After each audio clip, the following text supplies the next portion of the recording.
program for this afternoon? Well, we're delighted to have, firstly, a very young, confident, brave talent. Her name is Dhyana, and she'll be performing the violin for us. After which, we have a beautiful traditional flute by Rikil Rai.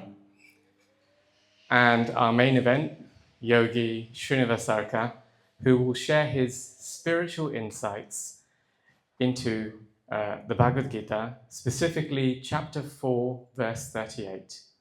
Knowledge has the power to transform any situation. Seek spiritual understanding as a solution to all our problems. Today's event has been organized by Arka MahaGanapathy charity. The work of this charity is centered on making ancient wisdom relevant to modern life by supporting emotional well-being, personal growth, and stronger community connections through both cultural and spiritual activities. So this event is not only a celebration of spiritual wisdom, but also a celebration of our community, our culture, and togetherness.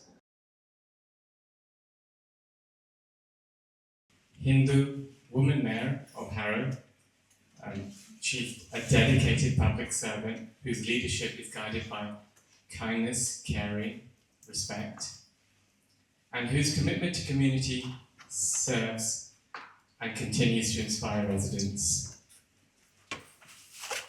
Today, I believe you'll need to leave a little earlier, so perhaps if I could just invite you to say a few words. First of all, I would like to do pranam to Srinivas Arka.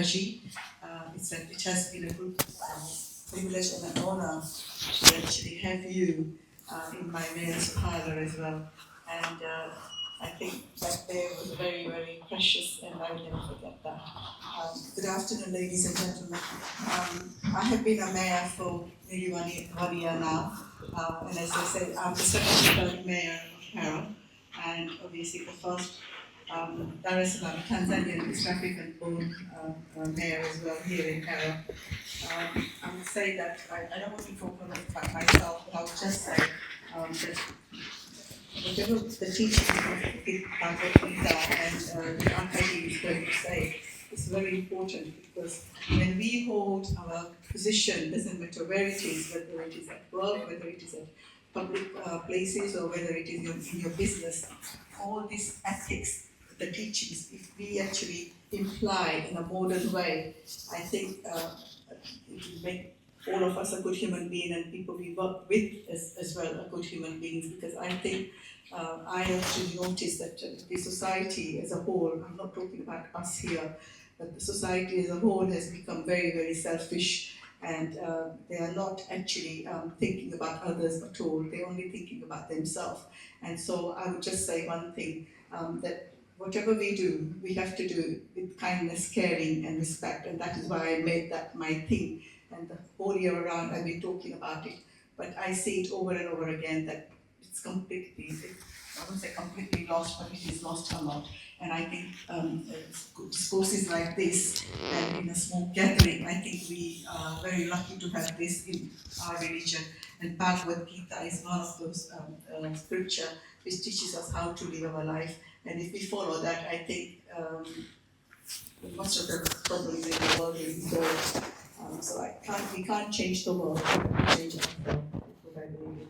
So I would say thank you very much to Vaishali for inviting me here today, and the whole family. With us today we have Councillor Parveen Rani, who represents Bournemouth, recognised for her leadership in local governance and commitment to community service. She has also served as a women's officer for the Labour Party in Hertsmere. And also we have Mayor Tushar Kumar, who on his remarkable civic milestone in Elstree and Bournemouth has become the youngest leader of Indian origin to hold this office.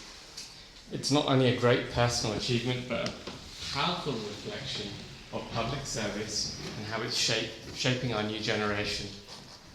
His journey began as a young councillor whilst a student at King's College London reading political science, to taking this distinguished mayor role It speaks of your dedication, vision, and sends an inspiring message to young people. So thank you for joining us. To tell you a bit about our charity, we represent both Arka MahaGanapathy, which is AMG, and the CCA, the Centre for Conscious Awareness. It's a charity that's been serving the community for decades. Over the years, we have worked consistently to support local residents through social programs, community outreach, support services, and activities to bring people together. Our work has always been rooted in one purpose: helping people who may otherwise feel isolated, unsupported, overlooked. And we are proud that we have made a meaningful impact in the community. We have supported families, young people, older residents, and vulnerable members of society through practical help, social engagement, and community-led initiatives. We are an established organisation with volunteers, programs, and community trust. But what we lack, and as you can see here, we even had to close our booking process, is we lack a community centre. We need a dedicated centre that would allow us to expand our services, to run regular programs, and provide a safe and welcoming environment, to create a stronger hub for community well-being. And it would not only benefit our charity, but support Council's goals around inclusion, well-being, social cohesion, and community development. So we ask if you could consider supporting us in securing a suitable centre, a community space that we can continue and expand our work we have already proven we can do. And on that note, if I could ask Mayor Kumar if you wish to come and say a few words, perhaps Councillor Pabi. Thank you. Jai Shri Krishna. Let me start by saying how fortunate I feel, because this is my first official mayoral engagement, and I'm very fortunate that this is the first one. To get blessings from Krishna Ji and from Yogi Ji, I feel blessed to start my mayoral tenure with this event. And Yogi Ji was talking about Sanskrit. Sanskrit really is a beautiful and an ancient language. A lot of the languages have stemmed from Sanskrit. I know German is very similar to Sanskrit because a lot of words from Sanskrit are taken to German, and I think NASA also uses Sanskrit a lot. So it just goes to show how eternal the language is. And I feel like coming here, I've earned another holiday, which is to be a Sanskrit scholar. Thank you, Yogi Ji, for that. Much appreciated.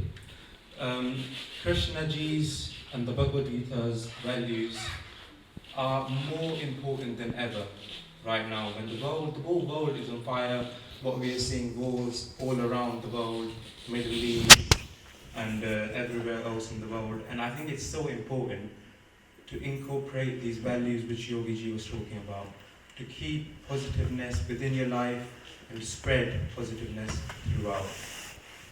I think our happiness is very subjective, is relied on a lot of different circumstances. And I think Yogi Ji summarized it perfectly, that when things go according to us, we feel happy. When things don't go according to us, we feel sad. But happiness shouldn't be according to the external factors, because you can't really control the external factors. What you can control is what's within you, how you feel, and that's why I think meditation is so important in your day-to-day life. And I think a gentleman over here also spoke about what the charity does and the brilliant work it does in the community. And I think I've spoken to Vishali Ji about the community centre before. I think me and Councillor Rani would be very happy to help with the community centre in Hartsmere. I think it's much needed. Organisations which help the community, help the young people, help the poor people, help everyone. These charities are much needed in our community, more so than ever. And thank you so much for having me and Councillor Rani again here, for inviting us. and for blessing us with that eternal knowledge. Thank you so much.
to our main event, the reason why we're all here.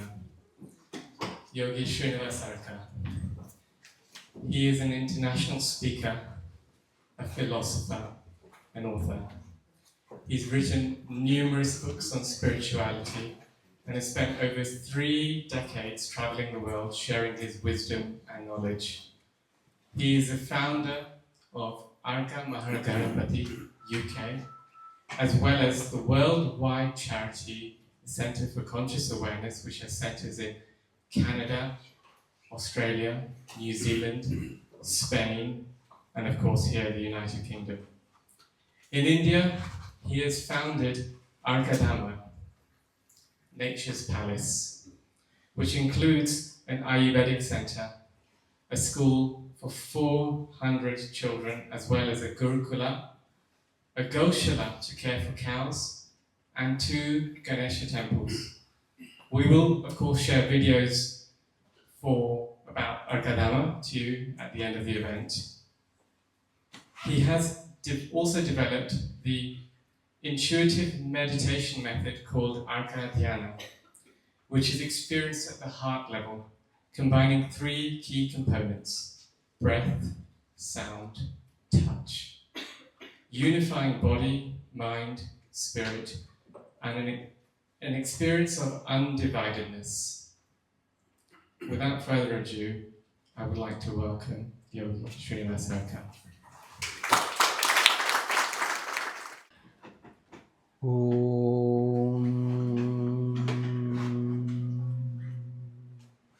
Matrudevo Bhava. Om Pitrudevo Bhava. Om Acharya Devo Bhava. Om Atithi Devo Bhava. You can join me if you wish and can. Om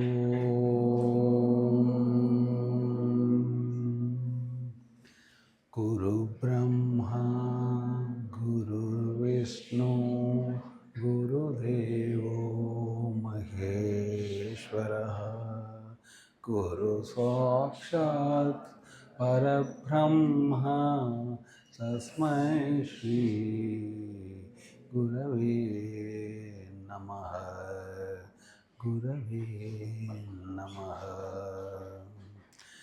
Akhanda Mandala Karam Vyaptam Tena Characharam Tatpadam Darshitam Yena Tasmai Shri Gurave Namaha Gurave Namaha.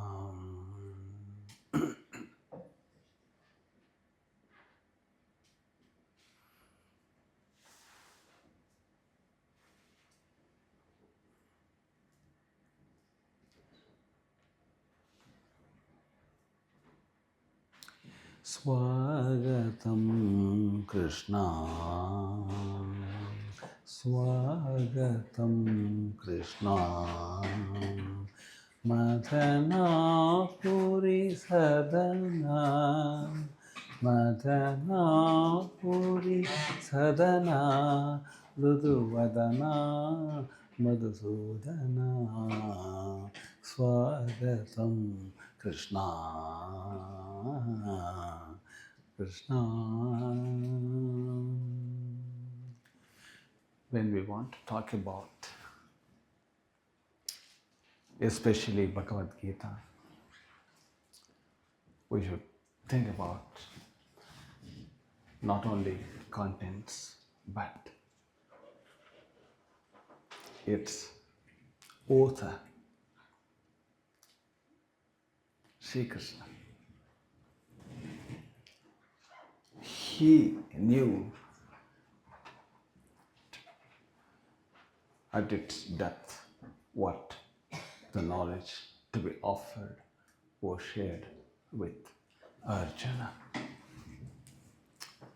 So without inviting His Spirit, we cannot become qualified to interpret or to even to understand the essence of Bhagavad Gita. That applies to every author. Because you can never put yourself in that shoes to perfection. So we have to invite their energies, thoughtfulness. That's how metaphysical communication or spiritual communication works. Tuning in with the original author. How did they obtain that high level thoughts? Otherwise, we would not have got in our hands Bhagavad Gita. There must be some powerful truth in it. Knowledge, deep knowledge, eternal knowledge in a way, because that hasn't changed with time. If we say something with our common knowledge, common intelligence, things can change, that can be defied, denied, rejected, rebuffed. Whereas here, even after thousands of years, still stands the test of time. So valid, incredible. No matter how you analyze or rationalize contents of Bhagavad Gita, you always come back with a smile. Return home means return to your heart with some newness, new inspiration. Each time you go and take a swim in the ocean of Bhagavad Gita and return, you feel so rejuvenated, so awakened. Even if you don't know the meanings sometimes of those slokas, because each word is very well intertwined with other words and expressed in Sanskrit language. There has to be some language to understand on mental plane, so Sanskrit was chosen. Sanskrit is not like another language. We can list that with the rest of languages in the world, because this language is very, very ancient. Also called Devanagari Lipi, Devanagari, Devabhasha, language of gods and goddesses. Not just human language, it's beyond. It has natural power in itself, power of transformation. It has some elegance in itself.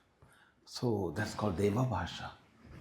And Sanskrit language is very well structured, classically, very well organized in grammar as well.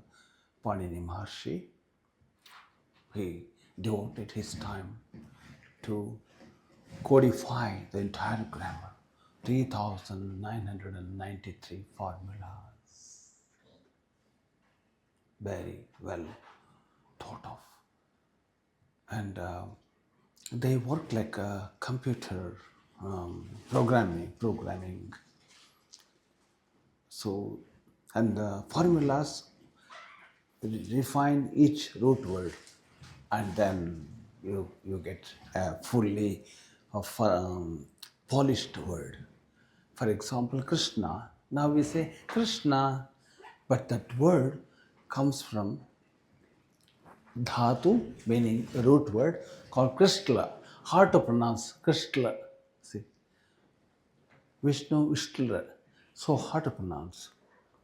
And that got refined through this grammar that goes through grammatical furnaces, eventually becomes a beautiful word you can pronounce happily. Rama, Krishna. Rama derived from its a root word called Ram Dhatu. Ram. That's how root words are pronounced. And we don't know where those such dhatus, root words came from. Nobody knows. That's what you see in Sanskrit. Well founded, well grounded. You cannot say anything just like that, but you have to understand what you are saying and which word to be chosen. There are so many words with the same meaning, but each word carries nuance of meanings. Like, for example, take Surya, to say Surya. In English, what we call the sun. But here, Suryaha, Jagat Chakshuhu, Kalatma, Pratyaksha Deva, so many names. Is an Arka, so many names. Bhum, to say earth, in English we don't have many words, alternative words. Here, Bhumihi, Achala, Ananta, Vishwambhara, so many names like this. To say auspiciousness, that's in English maybe you may call propitiousness, not many words I see, something positive you can say. But here, Shubham, Mangalam, Kalyanam, Manognam, Manju Manjulam, so many words. And one there is original dictionary for Sanskrit was Amarakosha. Amarakosha. You have to recite, chant, and memorize it. That's the only way you can communicate with people. And that Amarakosha, written by Amarasimha, he categorized it. Plant species, like like animal species. Like he categorized it so nicely. Anyway, now, so that's the language he chose, Krishna. That's the point. So this language is also called terse language, concise. You can say great things in just a few phrases because so impregnated with meanings, anything they say. That's the reason most scriptures, Sanskrit scriptures, you can see expressed in terms of formulas. Lagis, like logic. For instance, Nyaya Shastra, Memamsa Shastra, Vedanta Shastra, Jyotisha Shastra, and then Laji. So that's expressed in codes. For example, in Brahma Sutra, Athato Brahma Jignasaha. That's how they begin. Athato Brahma Jignasaha. That's in a short phrase. Then they go on bringing so gradient and also graceful, amazing, incredible. So, and also there is definition for each word. Not just, Ram was the root word, now it has become Ramaha. That's not even enough here. So, Yaha Ramayati iti Ramaha definition. Whoever rejoices, that person is Rama.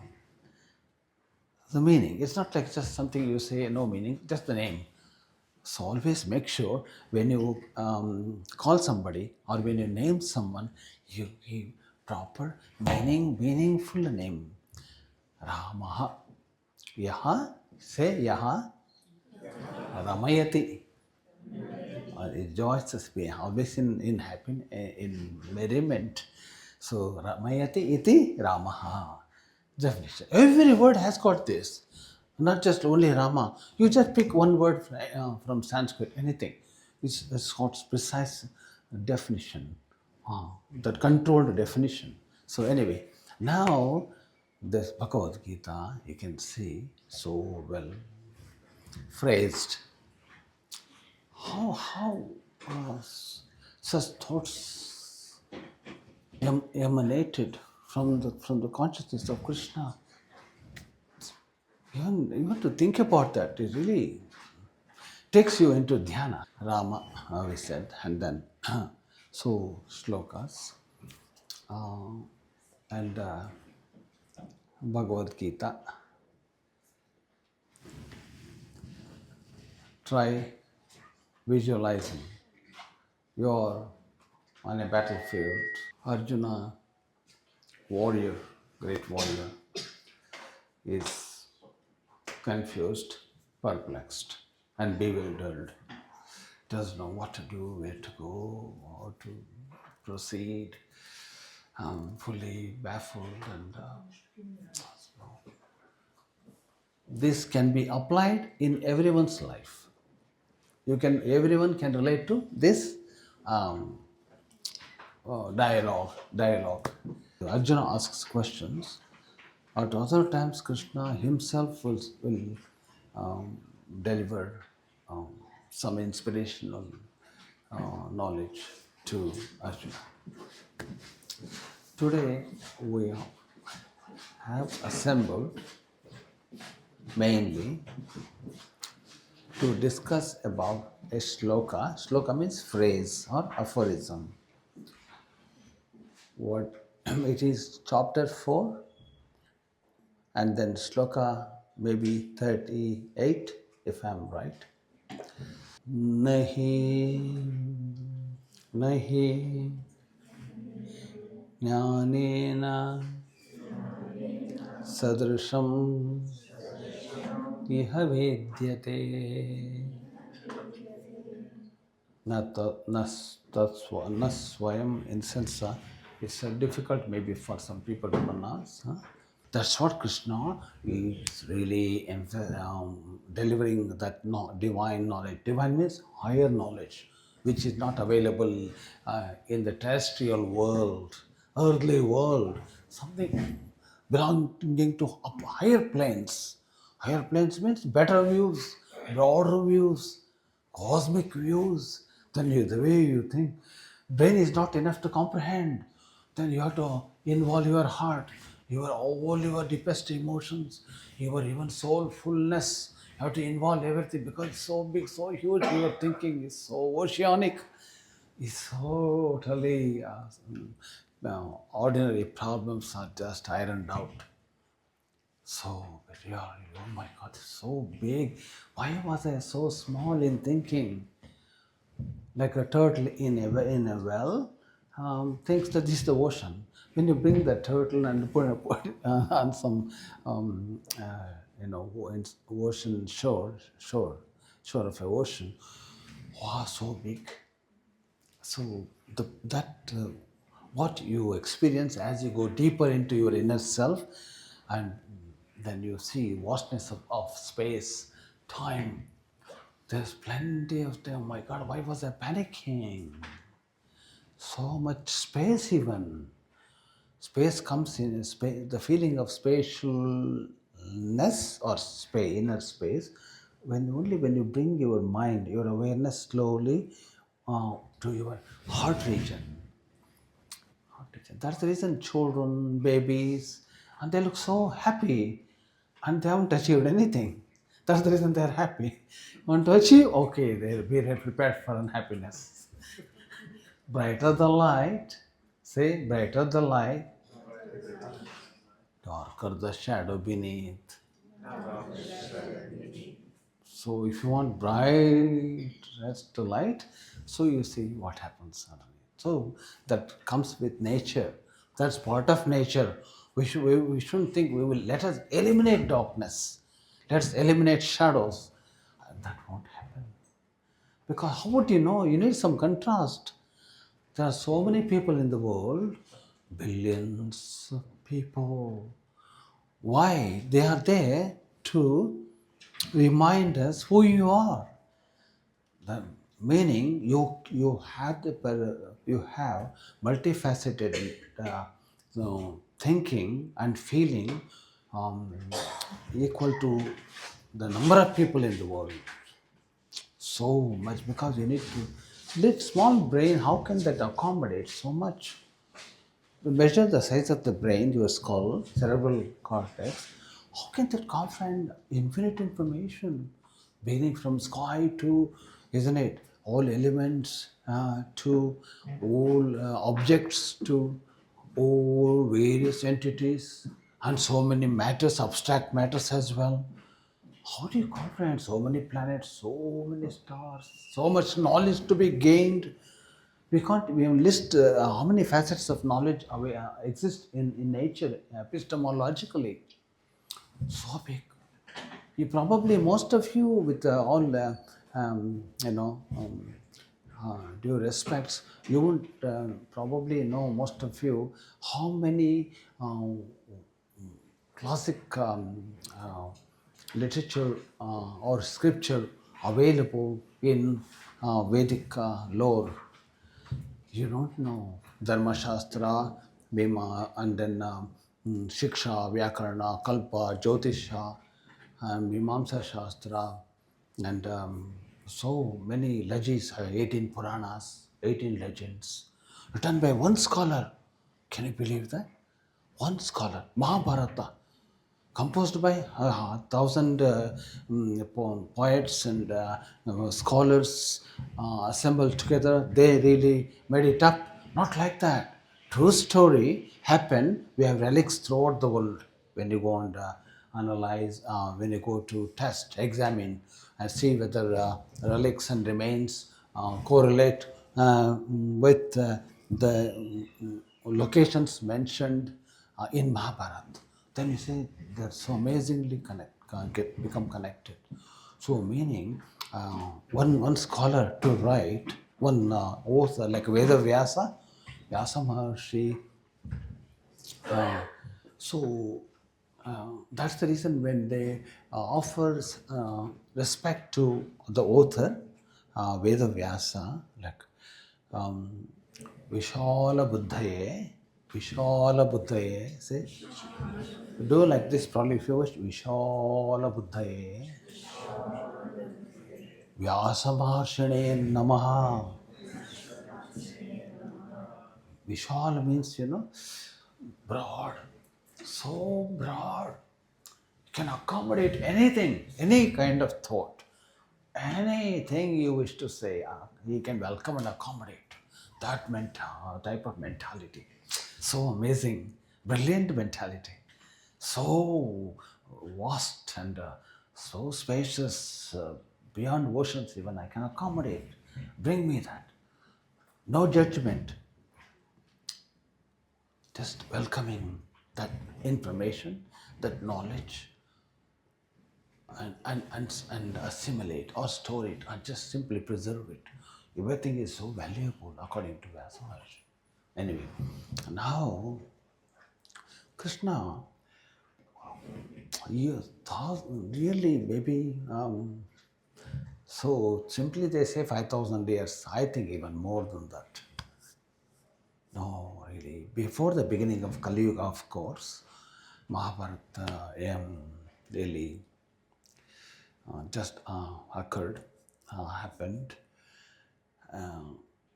So this was like serious, massive, ever memorable, ever awe-inspiring to future humanity.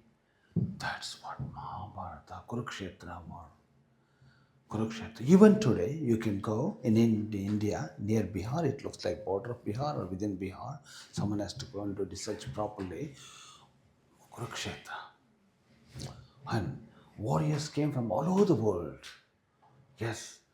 Which airline did they come to land there? To not just maybe 1,000 people, 100,000 people. So massive, in massive number, they all assembled.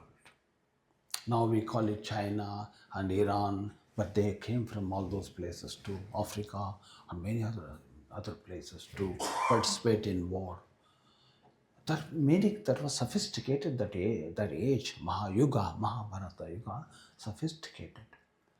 Is in any field you take, they did have mobile phones, not the phones we use with extreme radiation, but they did have phone with some um, with some sound technology, highly advanced. So they could simply utter some mantras precisely, and the mantras will start generating some more energy, and it will go. Amazing, incredible. Mere Omkar is enough to begin with. Omkar is the king, maybe you can say queen of all mantras, Omkar. It's called Pranava mantra. Pranava. Om Pranava Om. Om Pranava Om.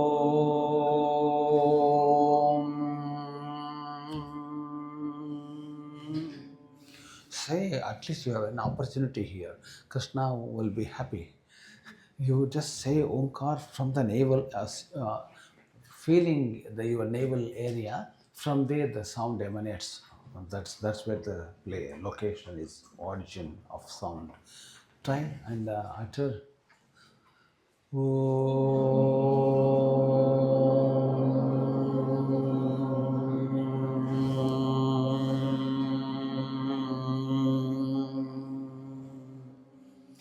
If something is not right, we go for ultrasonic therapy. But here we don't want to do it on our own. Why can't we do it? Nature has provided all facilities for us. We want everything to be treated physically, mechanically, through chemistry. But you can experiment there, it works. So when you utter those Om, you can see some kind of upliftment happening within you. You look fresh, seriously. You can test before photographed. Next, after Omkar, see the result. You look so fresh. It's cosmic technology, spiritual technology. It's people have treated this as like a religious kind of activity. So it becomes like religion means immediately politically connected too. So spirituality means it's open. All cultures are like, shall we say, all cultures are like colorful flowers of humanity. So that's what various religions, various communities, various schools of thoughts, see, accommodated, as we talked about Vyasa Maharshi, accommodated in the world. Well, can handle. That's what nature is. Nature. What is nature? Nature means handles, welcomes, encourages you to blossom, to become blossom, to open up, to give your contribution to the world. Not so. That's what here openness. That alone makes you think differently. Our bodies accommodate your thoughts. So the way you think, the body can raise up to that level to perform. So we have to have such thoughts, like a positive. Why should we have to be positive? So that body says, "Oh my God, that's body become optimally raised." So thoughts. So if you say, like for example, Veda mantras always thought about this. They observed this the truthfulness. Om Bhadram Karnebhih Shrunuyama Devaha Bhadram Parshe Mokshabhir Yajatraha Stireir Angai Tushtuvagam Sasthanobhihi Veshema Deva Hitam Yadayuho. Mantra, Veda mantra. And it's all about maintaining that purity of mind. And see things in true perspective, not to taint it with our bias and prejudgment. Just simply see things the way they are. Just innocent observation, pure out of your pure heart. Just you look at things, tree, flower. That's the first experiment you have to do without judgment. Everyone, you just take a look at them. It's like babies looking at people passing by. They just look here and everywhere with zero judgment. And secondly, come to positive attitude. Oh, that's so beautiful, and this is so amazing. You everywhere you have appreciation, so much appreciation. Wherever you go, whatever you do, appreciation, full of appreciation, full of gratitude. Finally, third stage, gratitude. Oh my God, what a lovely day it was! So amazing. In winter, extreme winter, I'm seeing sunshine. Oh, lovely. And these people are good people. Oh, that's lovely people coming there. Maybe they have come for a walk, or maybe their family walking together. All good, good, good, good. Shanno mitra shamvarunaha. Say, no mitra shamvarunaha. Shanno mitra shamvarunaha. Maybe some of you are uttering this Vedic mantra for the first time in your life. And this mantra you are chanting had been chanted by similar way, in a similar tone, in this same pitch, maybe 10,000 years ago, maybe 20,000, maybe a million years ago, because Vedas emerged at along with the universe, formation of the universe. So this is how they were chanting, and to keep storing in their minds and bodies. Sham means, how does it sound? Okay, Sham. Say Sham. How does it sound to you? Is it something bad or good? There you go. They chose this sound. How did they know? Sham means good. You know how what it says? Shanno mitraha. Oh, the sun. You are amazing, pure, brilliant. You are really showering us with your cosmic, so uplifting, inspiring rays, so health-giving, and extends our longevity. Oh, thank you, like that. So, Shamvarnaha, Shamna Indro, Brahaspatihi, and recognizing, identifying each element in nature, and extend your compliments. Extend your compliments liberally, generously, broadly, unconditionally. We have so much conditions in our brain, mind. If you can really remove conditions for at least for a little while and experiment, then you see, my God, always be receptive. All these things are very well shared by Krishna on the battlefield. See, so much was happening on the battlefield. It's easy to see, a nice place for us to stay there. It's not a safe place, a dangerous place, warfield. Anything can happen any time. But that time, Arjuna raises his deep, groundbreaking questions. It really shakes your very foundation of existence. What is life? Why are we here? Where is mind? Where is heart? How long? Why future is enigmatic? We don't know the future. Why? We know we can only understand the past, not the future. Why? So many brilliant questions. What is yoga? If you see Bhagavad Gita, full of yoga, yoga, yoga. Raj Yoga, Bhakti Yoga, Jnana Yoga, and the end always Moksha Yoga, yoga in the end. Isn't it? Sankhya Shastra. It's a full, complete analysis of the universe as it is, separating nicely with the pure mind, with the pure mind, pure logic, meaning only your purpose is to know the truth.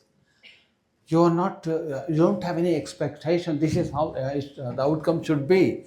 You're just purely a scientist, a logician, a philosopher.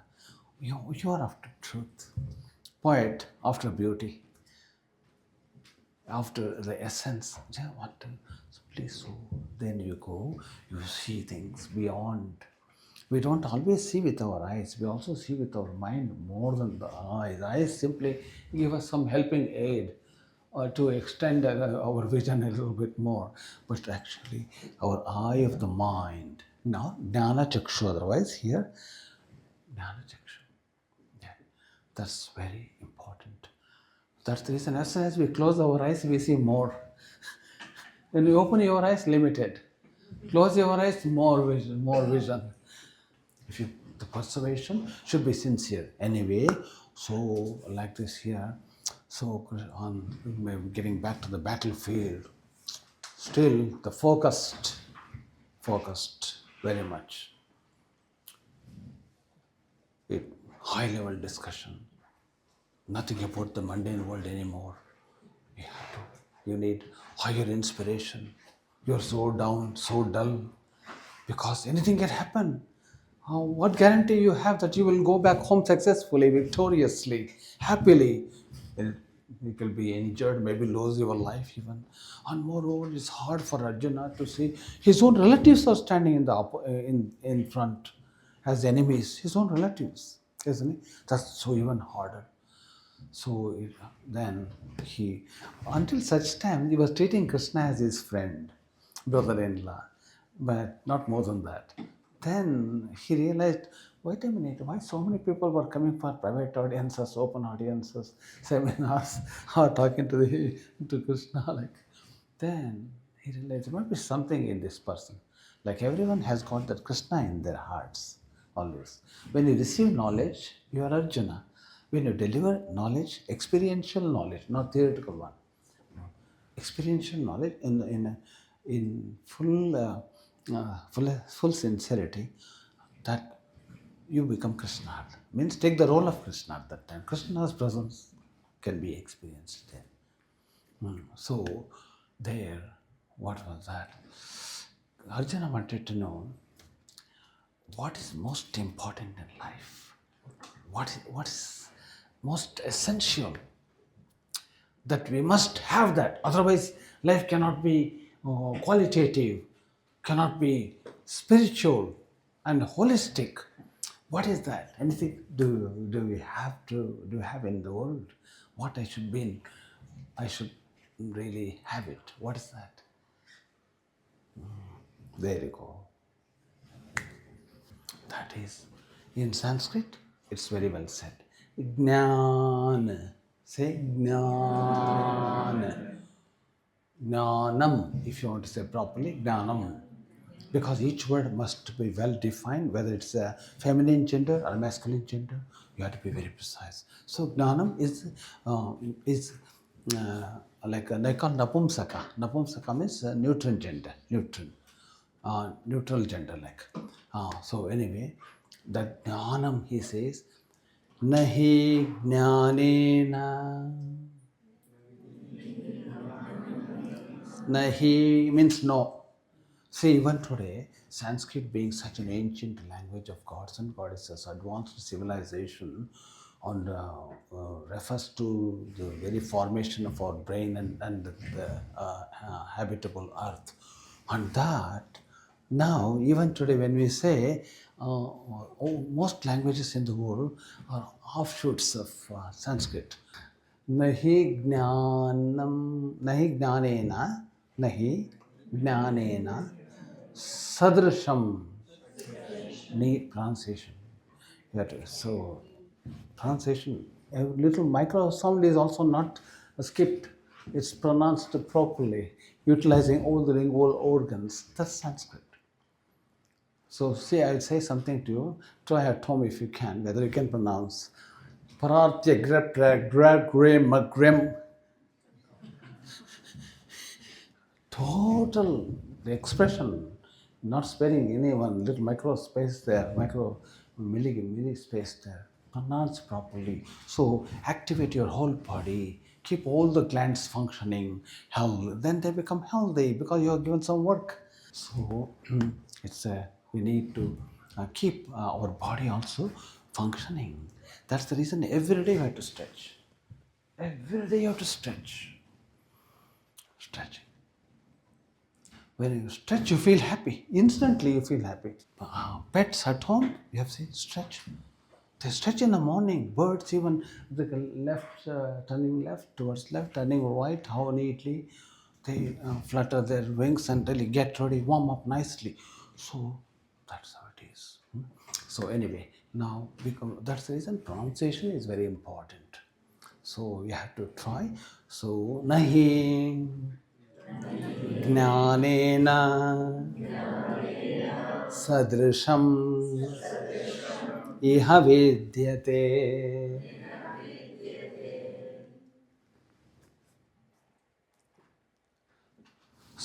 तत्स्वयं योगसंसिद्धः कालेन आत्मनि विन्दति. Beautiful, isn't it? Yes. All languages are beautiful, seriously, but this language is an ancient language, isn't it? Let's bring that back if possible. Arjuna asked, what is the most important thing? He said, nothing excels than jnanam, knowledge. Knowledge means deep knowledge, deepest knowledge, ultimate knowledge. After that knowledge, you say, I'm full, I'm complete. Knowledge.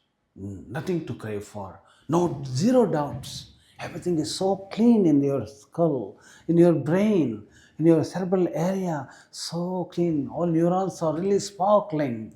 They're twinkling, they're so happy because clear and zero doubt. So that's called clarity. Clarity in information, clarity in matters, clarity in your vision, clarity in what you do. That really empowers you to walk with the confidence and do things, isn't it? Greatly. Anyway, nahi gnanena, nothing, only knowledge. Run after knowledge. If you want to run after something in life, pursuing, go after knowledge, jnanam. Epistemology, true after jnana. That's all. Anywhere you want to go, okay, what have you studied? What experience do you have? They ask knowledge, everywhere knowledge first.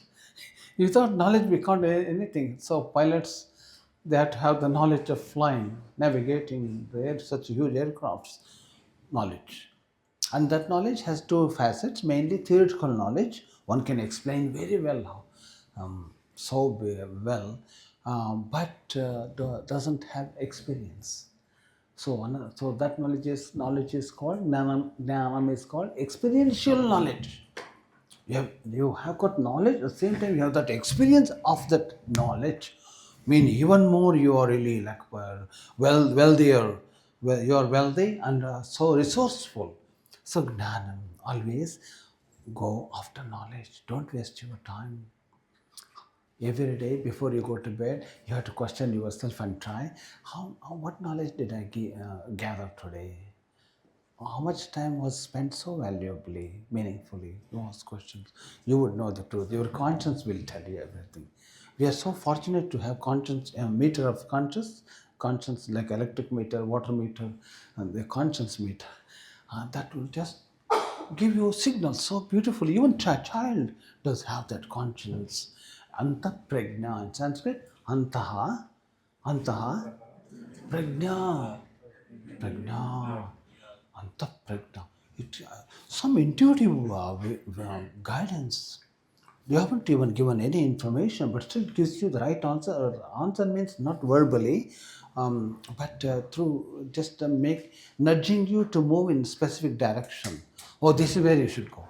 Then you wonder, my God, I'm glad I came here. Isn't it? So intuition, by recognizing intuition, by acknowledging, we develop that inner faculty That faculty is very important. We are already living with that faculty anyway, often, majority of times, but we don't acknowledge it. Then it can't grow.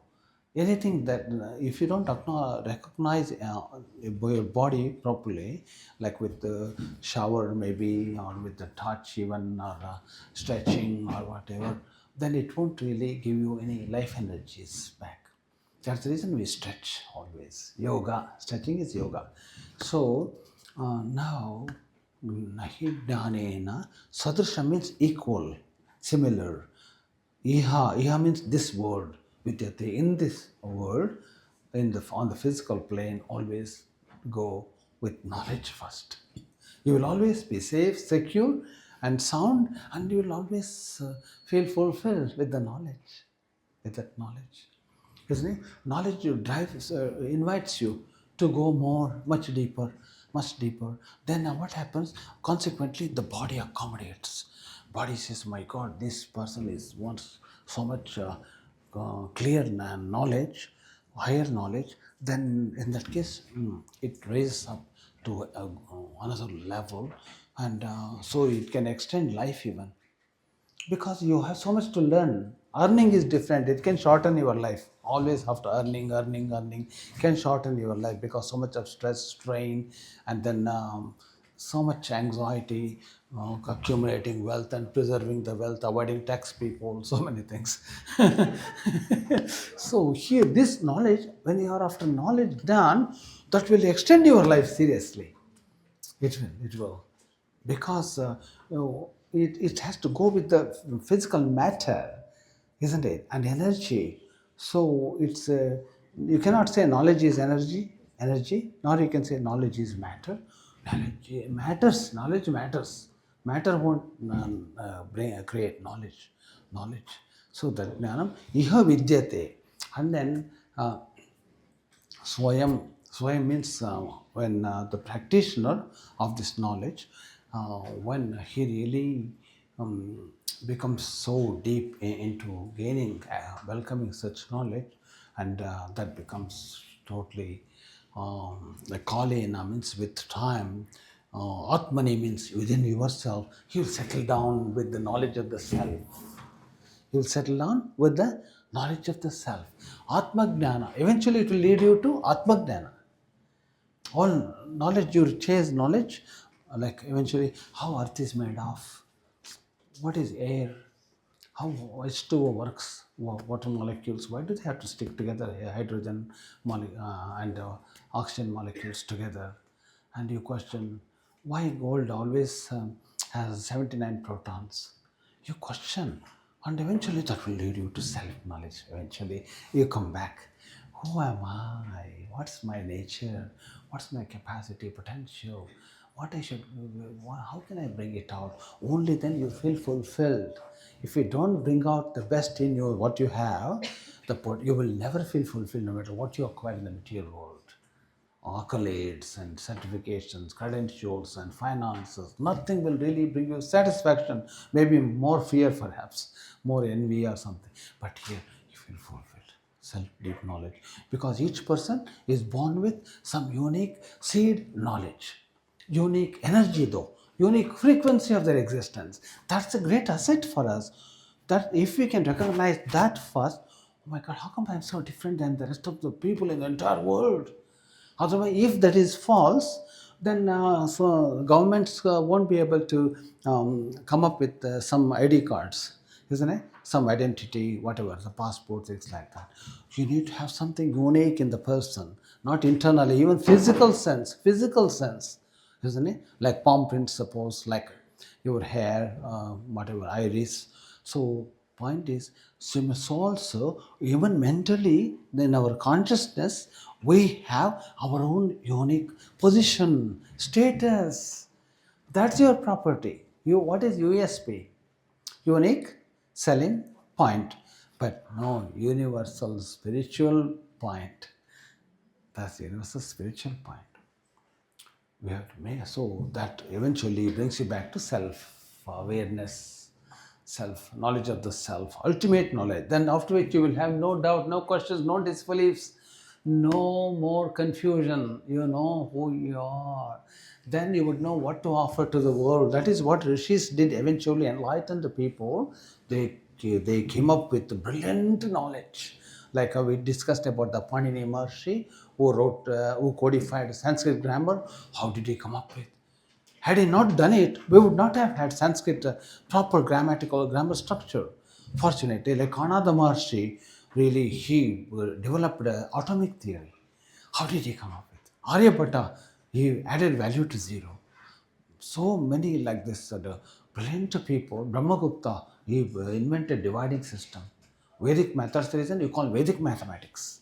Mathematics very well advanced. Unfortunately, Takshashila, Nalanda, and many other universities, ancient universities, were invaded by some outside forces, and they destroyed those universities. They burnt all the palm leaves. Burning palm leaves and manuscripts were burning for nearly 3 months. It is people who have witnessed, they have written all those things. What I meant to say, so that's all gone. So, but that knowledge that people have, knowledge exists in nature that can be downloaded through our dhyana system, tapasya system, meditational system. Knowledge is eternal. Nobody can ever destroy, but they can destroy the writings maybe. But again, it will always exist, and people can tune in according to their wish, desire, and nature. Each one person is born with a specific purpose. Could be smaller or bigger, but they have to drive themselves only in that direction for them to blossom. Only they feel fulfilled and very happy. If they don't, they're doing wrong thing and wrong job, and they always feel, this is not for me, this is not for me. So it may not be happen all the time for you to really go in the direction that your intuition says, because of the social structure, worldly requirements, commitments. You need to do certain jobs that you are not very happy. However, but still, nothing can stop you from following your intuition and practicing what you really want to do. Even you can always take out time. If you have love for someone, won't you find time? Tell me the truth. Your love for someone excessively, or maybe family member or friend, whoever. But somehow you make your time. Even in the midst of some crowd, you'll just sneak in and send a text message to them, I love you or something, or maybe I want to give you this, I want to receive this. Something, communication happens. Time dilates. Even in the wash, when you go anywhere, you can always take out time. Time is possible. Time is also really we have that resource within us. Body has our own time, remember. Biological time, psychological time, cosmological time, geological time, different layers of time. It's not like time is one for everybody, but the feeling of time varies. Accordingly, body reacts and responds. So time affects us because we live much more in physical sense. When that's the reason it affects our body strongly, because body is time bound. Body represents sounds. So if we become more spiritual, in the sense you go with your spirit, not with the body, like your consciousness, and then time won't affect you that much. They look younger and still healthier, and really, and they're calm. They're calmer. So like this, it's interesting how you can affect your time, being affect your time outside, and the time affects you. That's you have to work out and find out how you can really go forward. Anyway, now what we were talking about, your uniqueness must be brought out. That's your contribution to the world. Without you, the world will not be complete. Seriously, it's not making to make you happy. Everyone here, I'm saying this. Your presence is very important. Don't undermine your life. Don't criticize your life. Oh, I'm so bad. I'm not useful to anyone at all. I'm just never do that. Each cell is important in the body, each atom is also important in the universe. So you are also important. You have come with some reason, some purpose, some definitive reasons. Because so many things have to come in perfect alignment for us to become present in the world, come through our parents like this. Perfect. Not one little error would have changed our structure, DNA profile. Many things could have gone different, isn't it? So manipulation of DNA can make you a different person. So anyway, so this is what Krishna says. Nahi nahi jnanena sadrisham iha vidyate iha vidyate. Iha means here. देखो इधर इधर in Hindi we say इधर means here. So Sanskrit iha, isn't it? And in Spanish ayi aki. So like that. So anyway, so यह विद्यते next स्वयं yoga siddha yoga samsiddha. How words are so beautiful. Yoga samsiddha. Yoga samsiddha. Whoever has really achieved that unity within, union of body, mind, and consciousness. Ekata or yoga. Yoga means do like this. This is yoga. Like this. Look. This is yoga. In future, somebody asks you what is the meaning of yoga. Simply do like this. Yoga. Yaha yunjate. Yunjate. Iti yoga. Definition. And the root word yunj dhatu. Dhatu means the root word, root sound. Yunj. And then it gets refined through going to grammatical formation, treatment, grammatical treatment with 3,993 formulas in Sanskrit grammar, and then gives you the word yoga finally. Hot, like a hot some croissant or maybe hot bread, hot something like. Now you can have this word. And without your knowledge, these things happen in the grammar world. We are not noticing. It's a quantum world. Things are happening, we don't notice anything. So much is happening in the body. Whatever you see on the Earth's planet, everything is happening in your body. Earthquakes, yes. Earth tremor, yes. Flood, hurricane, everything is happening. But we don't take notice. That's really blessings, grace of nature.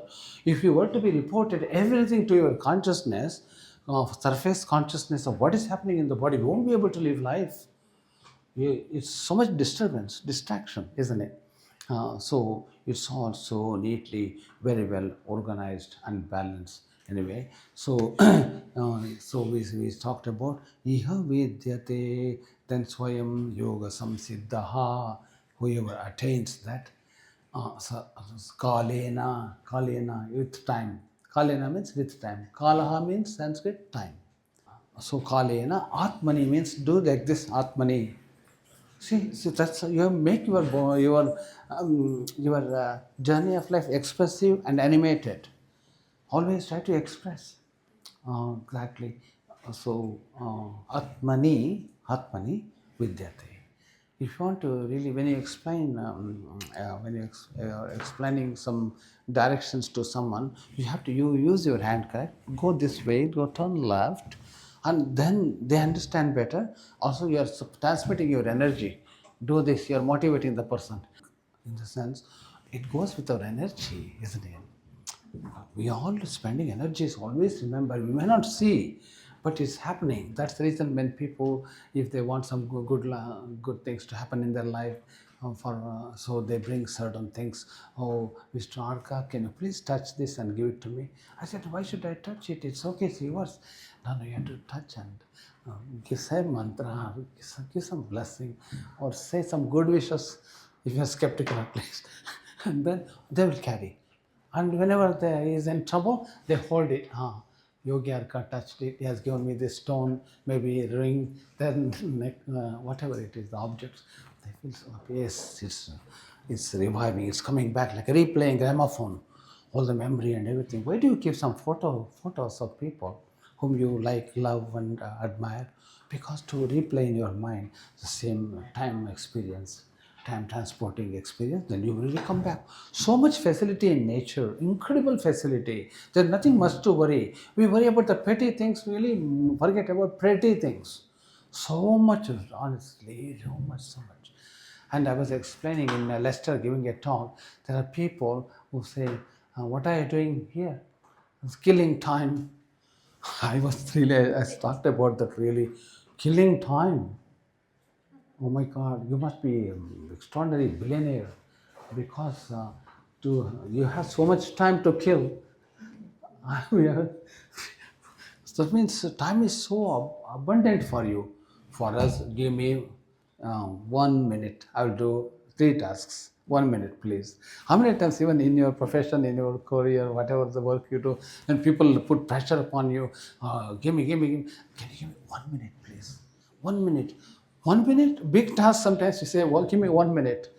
1 minute means not literal in the literal sense. 1 minute means give me just a little bit of time. I'll do magic for you. And you do it. So most so look at your spiritual, non-physical, metaphysical. So if you want to understand spirituality, you should do like this, isn't it? See, this is physical. Internally, what is making us function, animate? Spiritual. That's consciousness. Spiritual consciousness is always spiritual. And then physical body, digital body, working with infinite soul, infinite consciousness. That's yoga. Yaha, getting back to yunjate, iti yoga. That's the yoga. In English, you can say yoke, Y-O-K-E, yoke, yoking together. That's what yoga, yoking together. So joining together means joining people together for harmony and peace, joining communities together, harmony and peace everywhere, making them understand heart level. Only then you will find peace and harmony. As long as we dwell in our minds alone, you can never really find harmony between people. In your own family, in your own body and mind, you will not feel harmony because fighting.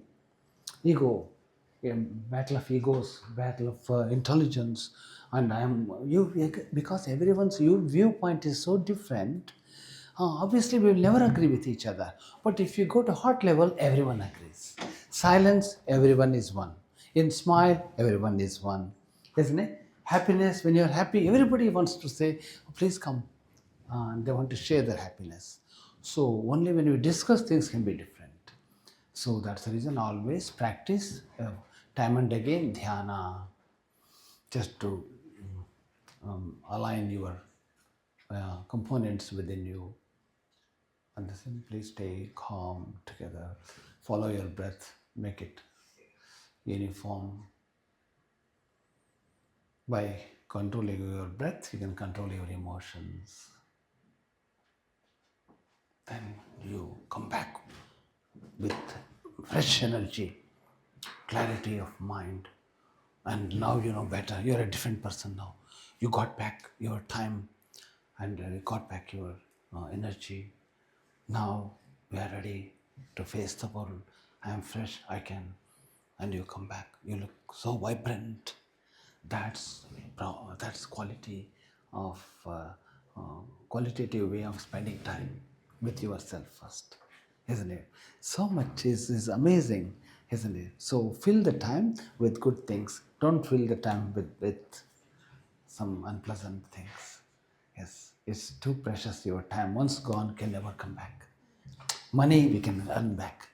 Respect you can earn back. Even if it is tarnished by people, you can earn back still. But time gone, it's gone. Kshana beet gaya, din beet gaya. Say, Kshana beet gaya, din beet gaya. फंस जा रहे हैं जीवन चक्र में, फंस जा रहे हैं जीवन चक्र में. बीता हुआ क्षण फिर नहीं आएगा, फिर नहीं. The time that is past can never ever return, like this. Yeah. So Eastern tunes cannot go with the English phrases anyway, because different tuning required anyway. So now Krishna's final kind of sloka in this context is nahi jnanena sadrusham iha vidyate. Vidyate tat swayam. See, swayam means, no, see, swayam means in Sanskrit. You should question more. What is the swayam? What does it mean? Like, swayam means self. CSS. Soul, self.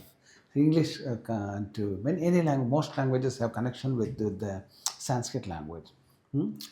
So, swayam, yoga samsiddhaha. Yoga samsiddhaha. Siddha means attainments. You heard of Hanuman, I'm sure. Everyone knows about Hanuman, isn't it? Hanuman, brilliant. He had 8 siddhis. 8 siddhis. Siddhi means attainments, means perfecting certain subtle manifestations, like Arima Siddhi, Garima Siddhi, Lagima Siddhi, Ishatva Siddhi, Prakamya Siddhi, and all the Siddhis. He can become so lightweight, or he can really maybe he can leave it, stop breathing and still internally breathe and survive. We had got lots of things like that. Garima, Lagima, Ishatva Siddhi, whatever he wishes, it will happen.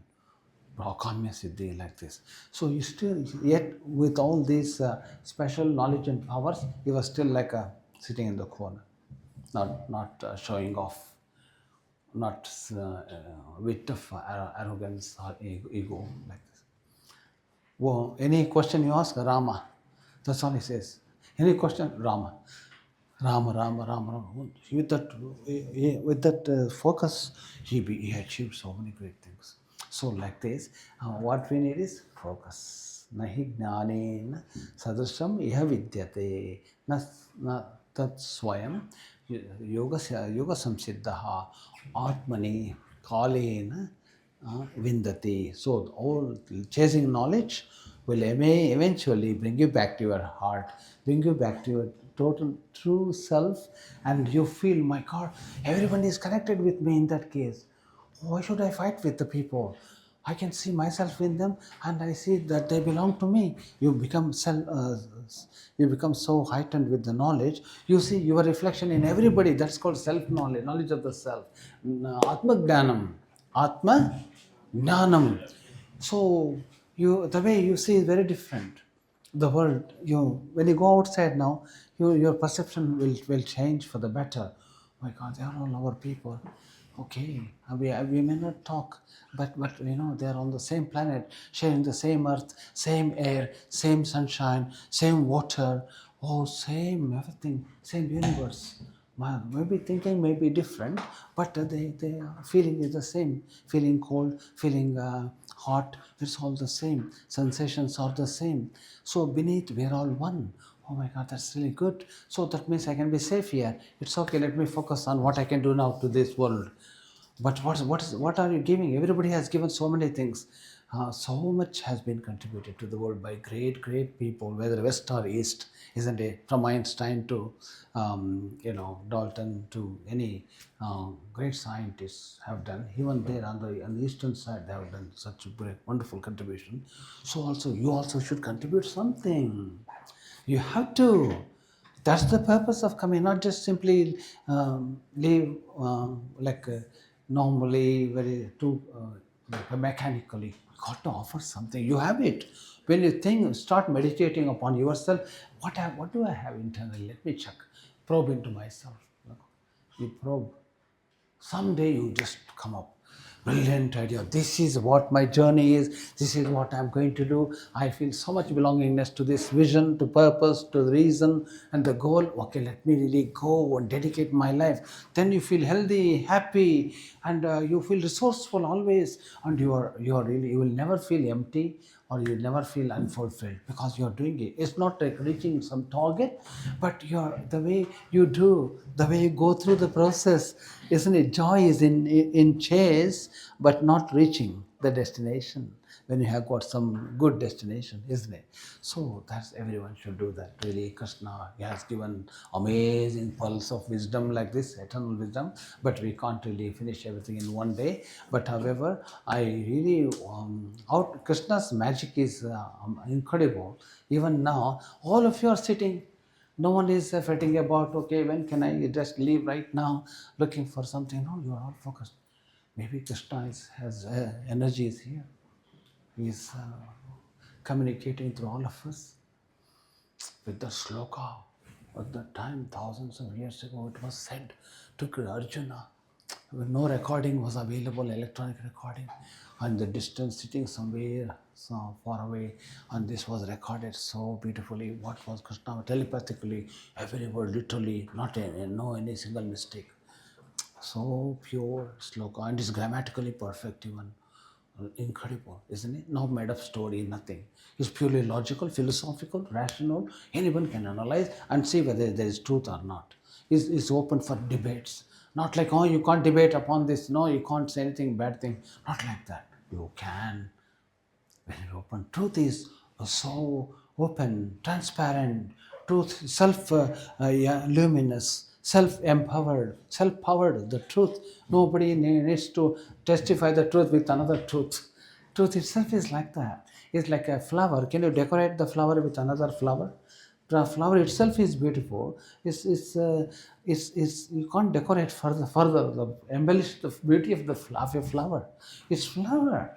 So once you become realized of your nature, then you look very different. Seriously, your energy manifests differently, because you're not just living only in the balcony of brain, balcony of the body, and just dwelling all the time, thinking, doubting, questioning, disbelieving, and other things. You are just pure now, because you're connected straight to the heart and then to the soul, purely in oneness. Everything. When you see yours, you're going to see it through. When I say things to people, when they meet me first time, how do you know so much about me, Arkaji? How do you know? I said, I don't know. Then how are you able to say all these things? Even I haven't told my own colleagues in this restaurant, you just walked in and you're talking about me all of a sudden. You don't know me. Is it true or not? I ask him. Yes, it is all true. Oh my God. And they say, then how do you know? I don't know. Then how can you say? I said, you know why? You know, the universe knows, and then I am just here. When I see Yunjate iti yogaha, and I saw that connection, I read it openly and expressed it. It's not a creditable thing. It's you are receptive and you acknowledge. Great. So you begin, if you have the self-knowledge, as is Krishna said it, Atmani, Kalina Atmani Vindati, means you really go to that level, you'll be seeing. That's advanced technology. Just like scanning, we go for scanning, body scanning. What about the mind scanning? Isn't it? Not mind reading, mind scanning, or maybe scanning of your consciousness even. It's like, but only when you have good intention, you are allowed to access. If you have any ill intention, you are blocked by the same forces in nature. Incredible phenomenon, isn't it? You'll be blocked. If you do good things, and it will come back to you. You will cherish more and flourish more. People will also connect with you. All good things happen because your family is bigger. Very big family you have, isn't it? Accommodating, isn't it? Anyway, last time we said the sloka before I conclude. Nahi jnanena sadrisham iha vidyate na tat swayam yoga samsiddhaha kalena Atmani Vindati. Vindati means winning. Vindati. You are attaining, you are, absorbing. That's what it is. So we spend such a most valuable time of our lives together in one roof, and sharing same space and time and energy. This is really beautiful, and that's destined by Krishna. Conscious Krishna means the sense that energy. Even today we talk about Krishna's philosophy, Krishna's presentation, and repeating his words. That means something really incredible. That it must have some power or some energy to carry forward. See, that is called truth. Truth has the power to stand the test of time. It will not be erased or become emaciated with the ravages of time. It will stay like that. So it has the power in the truths of Bhagavad Gita shloka. Even today we are talking. I don't know how many centuries or thousands of years yet to come for people to go carry on with this and churn the butter. Means extracting nectar out of these slokas. So even if you have something to offer, then you have to bring it out. And that by doing so, you are making justice, and you are feeling that worth of really being on this beautiful planet, really. So never suppress anything in you. Please try to express yourself from the physical level to mental level to emotional level to a spiritual level. Always try to breathe fresh air and express. If you are so shy, so inhibited by people and circumstances, go to your room on your own and express yourself. Through writing, through speaking on your own sometimes, or to the painting, drawing, or in your own way, that you blossom. Each time you do, you blossom. Toxins, emotional toxins will really come out, and you feel fresh. And don't carry doubts. Don't go to bed with doubts, with fears, with anxiety. Try to sort out before you go there, and then you will see, having good sleep.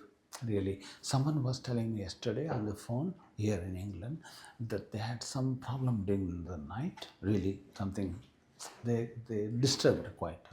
I said that, okay, 1 second. I did my Dhyana. Okay, move your cart just a little bit, and you will see the difference. Like this, by making little subtle changes, major things um, become better. Huh? So that's the way it is. Thank you very much. Anyway, Krishna Jaya, Hari Krishna Jaya, Krishna Jaya, Hari Krishna Jaya, Radhava Madhava Lola Jaya, Radhava Madhava Lola Jaya, Krishna Jaya, Hari Krishna Jaya, Krishna Jaya, Hari Krishna Jaya, Radhava Madhava Lola Jaya, Madhava Lola Jaya, Nanda Kishora Navanita Chora, Nanda Kishora Navanita Chora, Mathura Natha Shri Hari, Mathura Natha Shri Hari, Shamala Komala, Shamala Komala, Krishna Murari, Mohana Murali Dhari, Mohana Murali Dhari, Nanda Kishora Navanita Chora, Nanda Kishora Navanita Chora, Mathura Natha Shri Hari, Mathura Natha Shri Hari.